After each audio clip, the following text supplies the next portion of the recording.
Hey students, before you get this video started, make sure your math notebook is open in front of you. You're going to take these notes on the right-hand side, and you'll use the left-hand side for Edpuzzle questions, entry tasks, or any other notes you take during our class time together. So today, the title of our section is actually 5.1/5.2, and this is about ratios and ratio tables.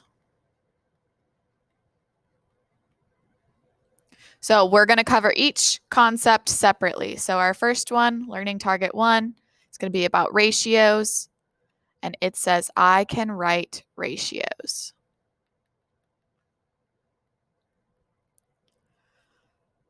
So in order to be able to write ratios, we need to know what a ratio is. So let's start by defining that. A ratio is a comparison of two quantities, two amounts, and that's it. It's a comparison of two quantities. There are three types of ratios. There's part to part, so comparing part of something to another part of something. Comparing part to whole, part of something to the whole of it. Or we could reverse that and do whole to part. So that's the definition of a ratio, but let's do an example for it to make a teeny bit more sense. So we're going to need to draw a quick picture. We have a circle here. We're going to have two squares and then three triangles. So we're going to use this picture to help us practice writing ratios. The first ratio we're going to write is the ratio of circles to squares. This is a part-to-part ratio because we're comparing part of our picture to another part of our picture. So to write this ratio, we just need to figure out the number of circles and the number of squares.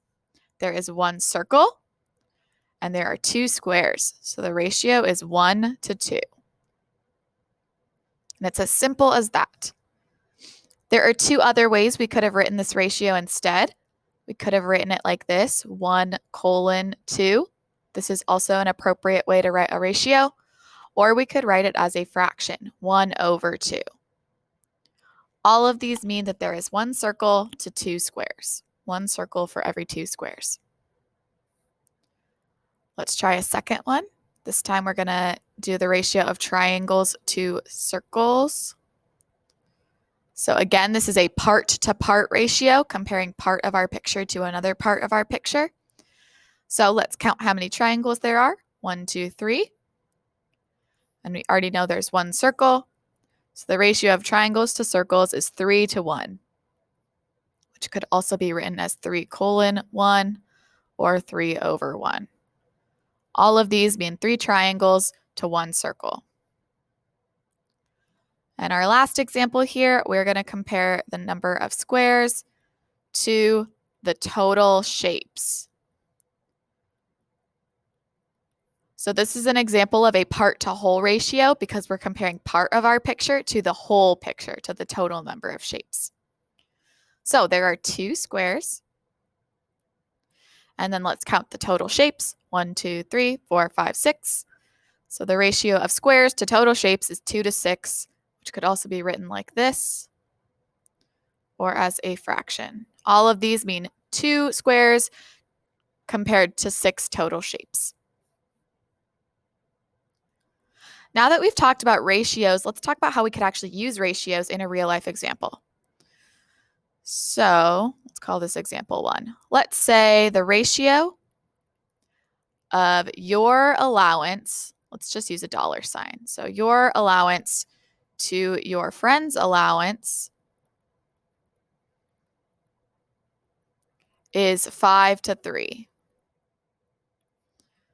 So the ratio of your allowance to your friend's allowance is 5 to 3. The total money you have, so you and your friend all together, you have $40. We want to figure out how much do you each have.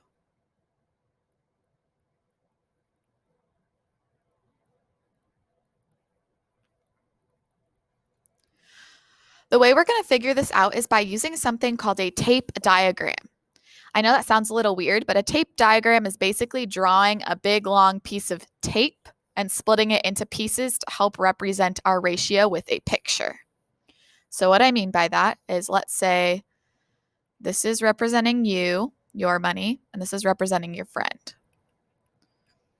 Well, the ratio of your money to your friend's money is 5:3.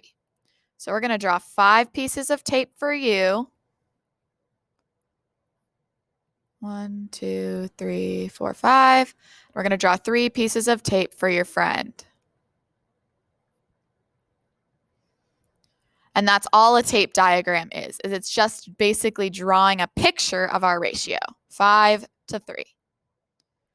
We know the total amount of money that you guys have together is $40. So what we're going to do is try and figure out how much money would we put in each of these boxes in order to add up to a total of $40. Well, there are 5 boxes here and 3 boxes here. So total, that makes 8 boxes. I know that those 8 boxes all together need to make $40. So let's just go ahead and divide my $40 into 8 boxes, into 8 groups. That's going to give me $5. That means in each of these boxes, we have $5.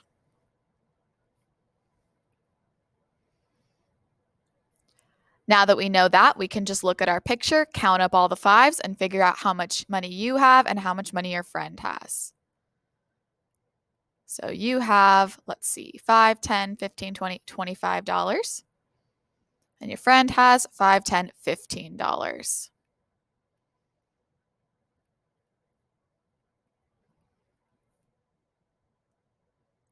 All right, that concludes our first learning target. So let's go ahead and move into the second learning target.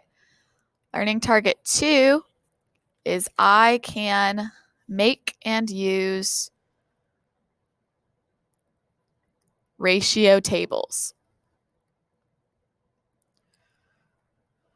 Before we talk about ratio tables, I want to define a different term first, and that term is equivalent ratios.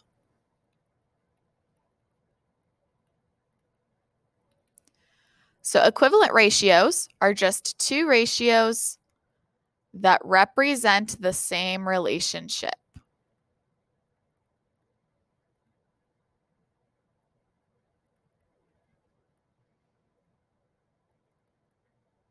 Two ratios that might have different numbers, but they represent the same relationship.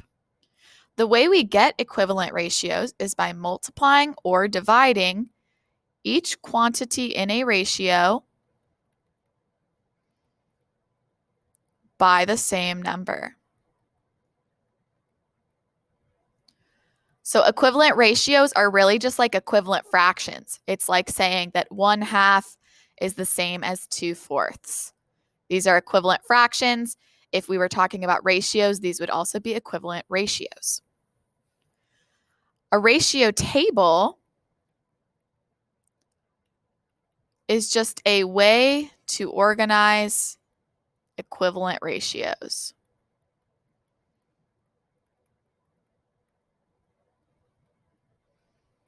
It's just a way to organize all of our equivalent ratios. So let's do a few examples of completing a ratio table. So example 1, this table we have pens and pencils. The ratio of pens to pencils is 1:3. And then we have a couple empty spots here. We have 6, and then we have a 3 up here. So we're going to try and figure out what numbers go in these empty boxes. Well, I know that equivalent ratios are just ratios where I've multiplied or divided both quantities by the same thing. So let's compare 1/3 to our next ratio, something over 6. Well, what did I multiply 3 by to get 6? That would be times 2. So I know to get the top value over here, I should just multiply 1 by 2 as well to get 2. I'm going to do that same thing with my last ratio. I know my last ratio has a top number of 3, but I don't know the bottom number. Well, what did I multiply 1 by to get 3? That would be times 3. So on the bottom, we do the same thing. 3 times 3, which is 9. So I know my bottom number over here is 9. That means my 3 equivalent ratios are 1 to 3, 2 to 6, and 3 to 9. These all represent the same relationship. Let's try another one. This table is the ratio of dogs to cats. The ratio of dogs to cats is 4 to 6. And then we have a couple numbers filled in here. So our job is to fill in these empty boxes so that all of our ratios are equivalent. They all represent the same relationship. So let's compare 4 over 6 to 8 over something. What would I multiply 4 by to get 8? Well, that would be times 2. So I do the same thing on the bottom, times 2. 6 times 2 is 12. So my number right here should be 12. And then my last ratio, again, we're just going to compare the number that we have. So we're comparing 6 to 36. What did I multiply 6 by to get 36? That's times 6. So I do the same thing on the top.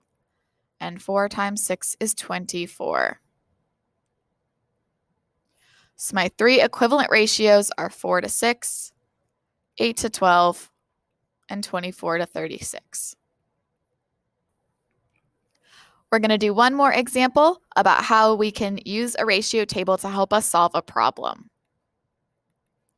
So in this example, we're saying the ratio of water to sugar in a batch of lemonade is 6 cups to 8 cups. So for every 6 cups of water, there are 8 cups of sugar.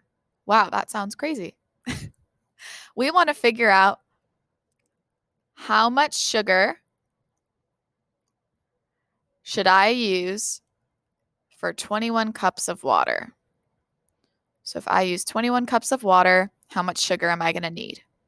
Well, I can figure this out by using a ratio table. I'm going to make a ratio table here, water and sugar. I'm going to put in the ratio of water to sugar, 6 to 8. And I know that I want to change this water number into 21. I want to figure out if I have a ratio of water to sugar where water is 21 cups, how much sugar is that going to be? Well, I can't get directly from 6 to 21. There's nothing I can multiply 6 by to get 21. But I could divide the 6 and make it a little bit smaller and see if that would help. So I'm going to go ahead and divide the 6 by 2. I'm going to do that because I can divide both 6 and 8 by 2. They're both even numbers. 6 divided by 2 is 3. 8 divided by 2 is 4. Now I have a ratio of 3 to 4, so this is an equivalent ratio. This 3 I can use to get to the number 21 because 3 times 7 makes 21. So I'm going to multiply the top and bottom by 7. 3 times 7 is 21. 4 times 7 is 28. So that means that when I'm using 21 cups of water, I should use 28 cups of sugar.